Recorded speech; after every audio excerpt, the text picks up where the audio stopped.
Hello friends, welcome to Renu's Englishpedia. My name is Mrs. Renu Bansal and I have 17 to 18 years of teaching experience, and presently I'm teaching classes 10th, 11th and 12th. I love teaching, it's my passion, and जब भी कुछ पढ़ाती हूँ तो पढ़ाने से ज़्यादा खुद हमेशा कुछ ना कुछ नया सीखती हूँ, which gives me a lot of pleasure. But anyways, today we are going to do the poem The Laburnum Top. It is written by Ted Hughes, and if possible, I'll be giving a brief synopsis of the chapter in the description box. So do check it out. Okay, so what is the poem The Laburnum Top all about? जो laburnum top है ये एक mutual relation दिखाता है between the laburnum tree and the goldfish. अब laburnum tree क्या होता है? इसे हिंदी में हम अमलतास कहते हैं, राइट? तो अमलतास का जो पेड़ होता है, ट्री होता है, उसमें येलो कलर के फ्लावर्स होते हैं। It's a very common site in India. अब गोल्डफिंच एक छोटी सी प्यारी सी बर्ड है। ट्री का जो फ्लावर्स हैं वो येलो इन कलर है, गोल्डफिंच का जो कलर है वो येलो इन कलर है। ऑटम सीजन, सितंबर सीजन दिखाया गया है, तो उसमें जो पत्ते हैं, हरे पत्ते हैं, even they are becoming yellow. तो इस पूरी पोएम में येलो कलर का बहुत इम्पोर्टेंट है। अब tree is yellow in colour and it is standing very silent and death like, उसमें कोई हलचल नहीं है। टिल द बर्ड अराइव्स, जैसे ही गोल्डफिंच आती है ट्री में एक हलचल शुरू हो जाती है। क्यों? क्योंकि ट्री में एक नेस्ट है गोल्डफिंच का जिसमें छोटे छोटे बर्ड्स हैं। वो अपनी मदर को आते देखकर they start their chirpings and chitterings and twitterings and all. And जो ये येलो बर्ड है, इसने इस ट्री को यूज़ किया है for sheltering her young ones, right? ये उसने अपना वहाँ नेस्ट बनाया है, वहाँ पे आके वो उनको फीड करती है। तो लेबर्नम ट्री किस तरह से गोल्डफिंच को सपोर्ट कर रहा है ये तो हमने समझा।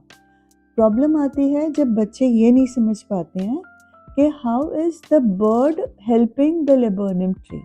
तो यहाँ पे जब हम बोलते हैं कि the tree is silent and death like, तो अगर वहाँ पे बर्ड्स ना होती तो उसमें कोई मूवमेंट ना होती।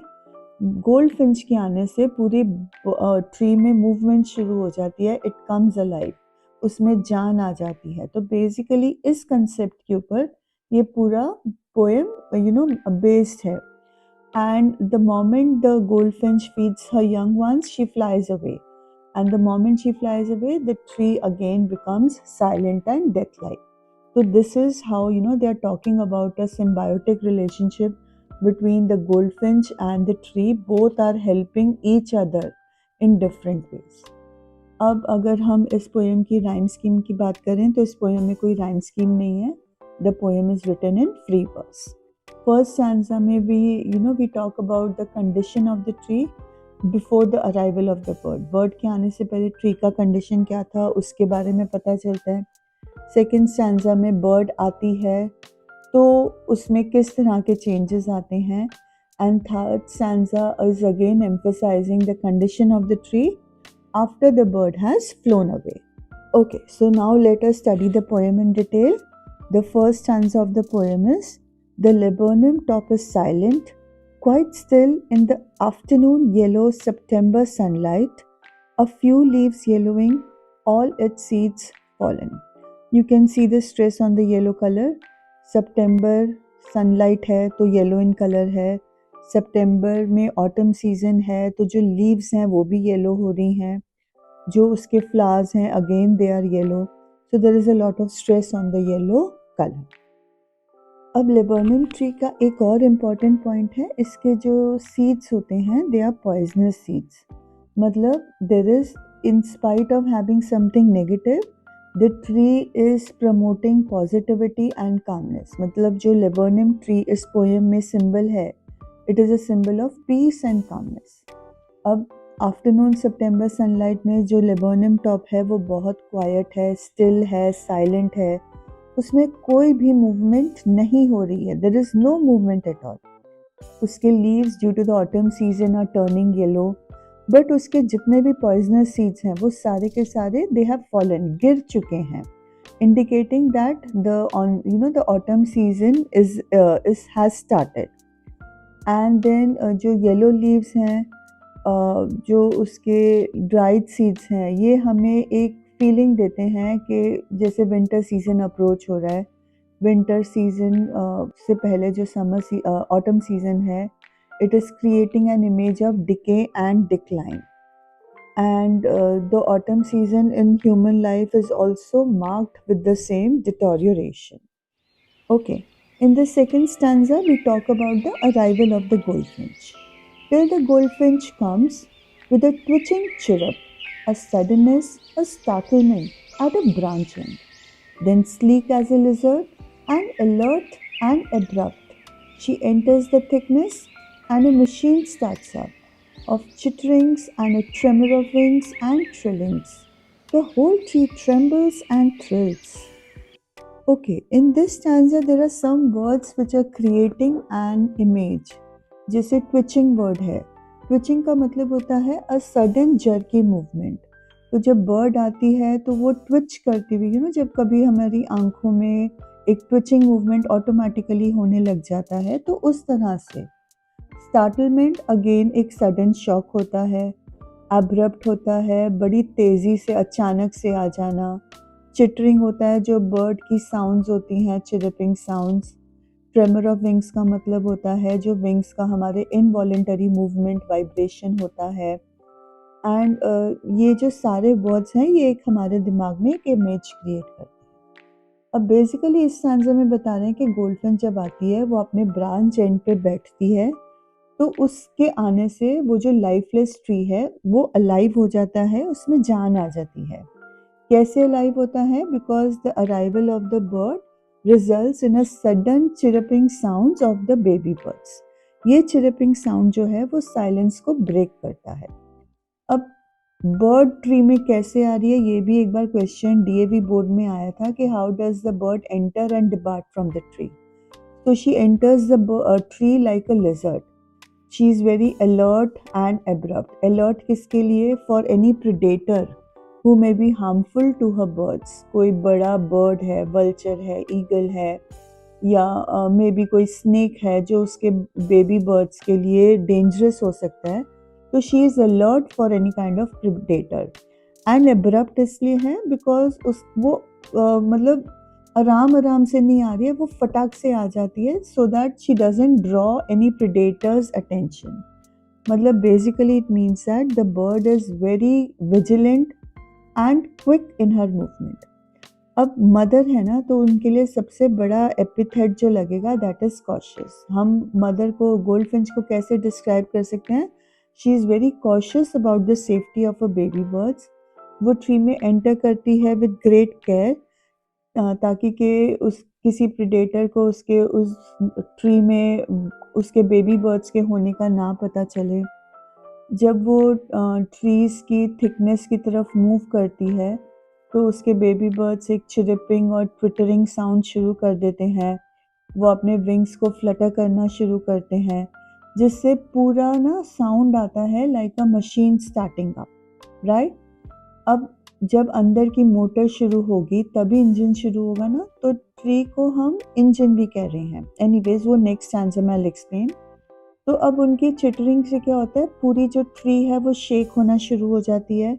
It is thrilled, it is vibrating, and it is all happened because of the movement of the mother bird and her young ones.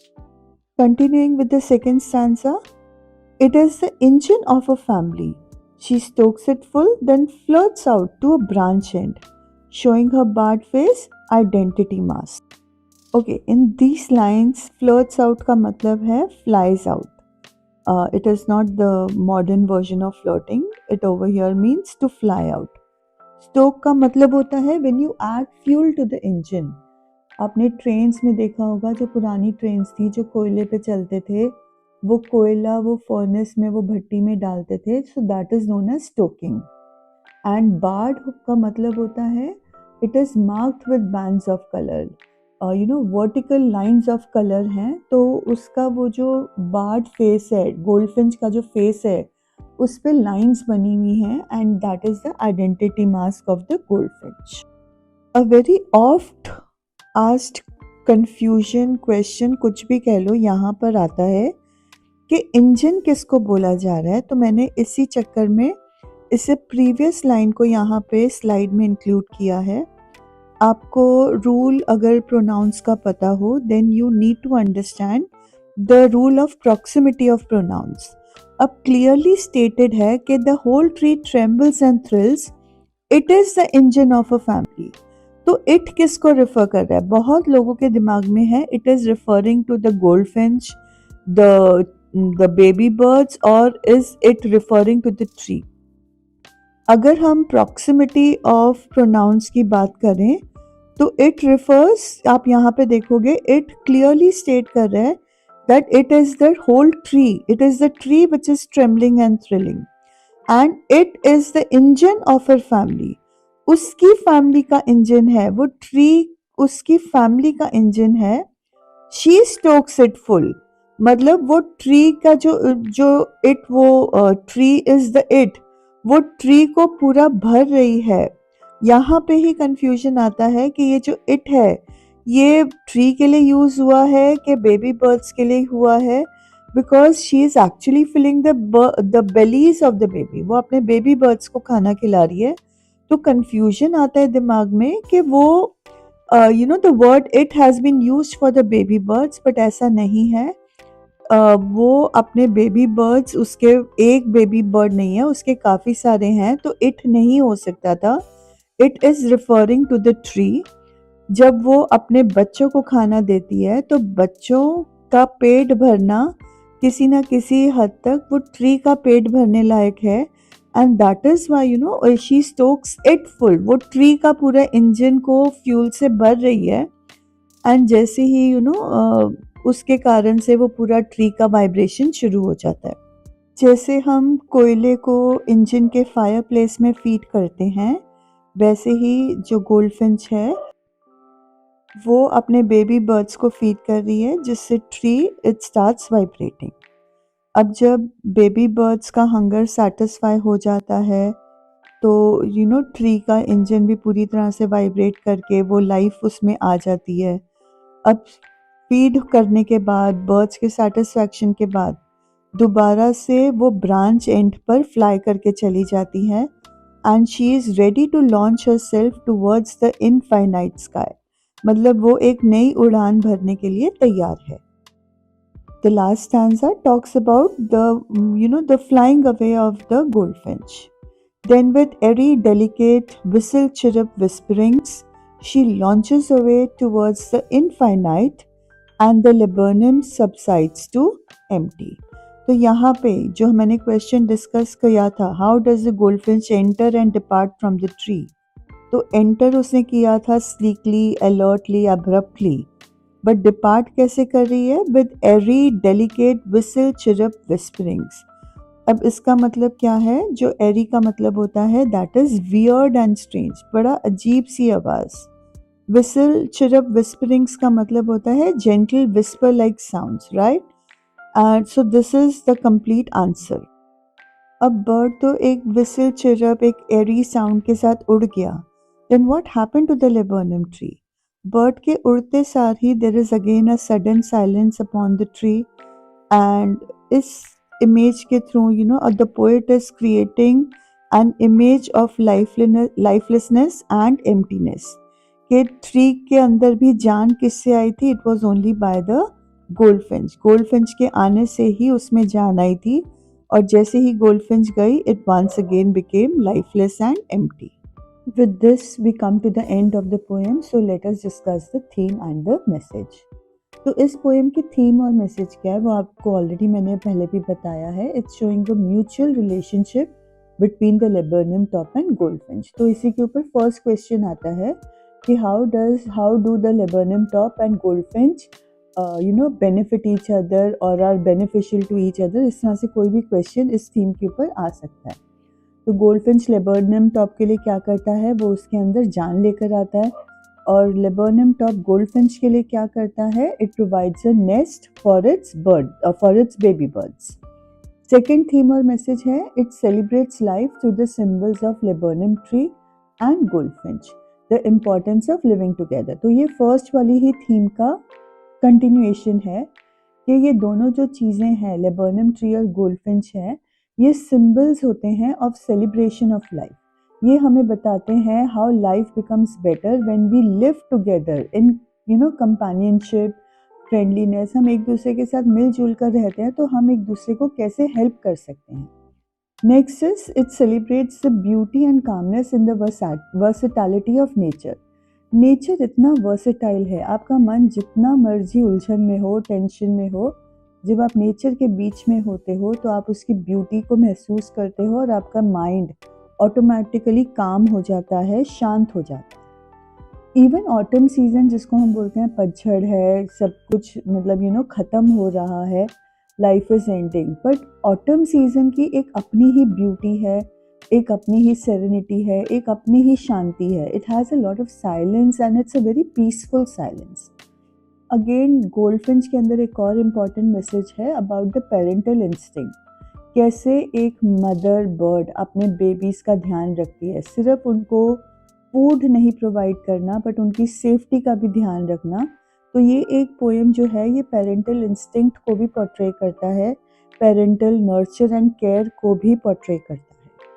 Okay, let us now discuss poetic devices. So obviously alliteration, the most famous poetic device of all students. तो first हमारा poetic device जो है that is alliteration. Alliteration का मतलब क्या होता है? Repetition of the same sound at the beginning of two or more words. Generally बच्चे confuse होते हैं कि middle में भी अगर same sound आ रहा है तो वो alliteration है। वो एग्जैक्ट एलिट्रेशन नहीं है, वो एलिट्रेशन का फर्दर पार्ट होता है कॉन्सोनेंट्स एंड एसोनेंट्स। एलिट्रेशन जो होता है वो generally at the beginning of the words होता है। तो यहाँ पे दो वर्ड्स हैं, सितंबर सनलाइट, उसमें स साउंड रिपीटेड है, ट्री ट्रेम्बल्स, उसमें ट्र साउंड रिपीटेड है, सडननेस और स्टार्टलमेंट में स साउंड रिपीटेड है, so therefore it is alliteration. The next literary device is simile. Simile का मतलब क्या होता है? जब हम टू अनलाइक थिंग्स के बीच में कंपैरिजन करते हैं और हम वर्ड्स यूज़ करते हैं लाइक या एज, और ये जो कंपैरिजन होता है ये डायरेक्ट होता है, हम सीधा बोलते हैं ये उसके जैसा है। फॉर एग्जाम्पल इस पोएम में बोला गया है sleek as a lizard. Goldfinch को लिजर्ड के साथ कंपेयर किया गया है और दोनों के point of comparison is sleekness. Sleek मतलब very elegant, very fine, refined, elegant. Next इसमें लिटरेरी डिवाइस है मेटाफर।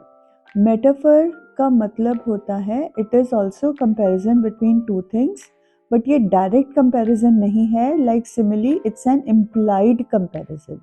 इम्प्लाइड मतलब हम ये नहीं कहते कि वो चीज़ बिल्कुल उसके जैसा है, हम एज्यूम करते हैं कि वो चीज़, ये वाली चीज़ वही चीज़ है, राइट। एज या लाइक के बगैर इस कंपैरिजन को किया जाता है। इस पोएम में जो मेटाफर है that is it is the engine of her family.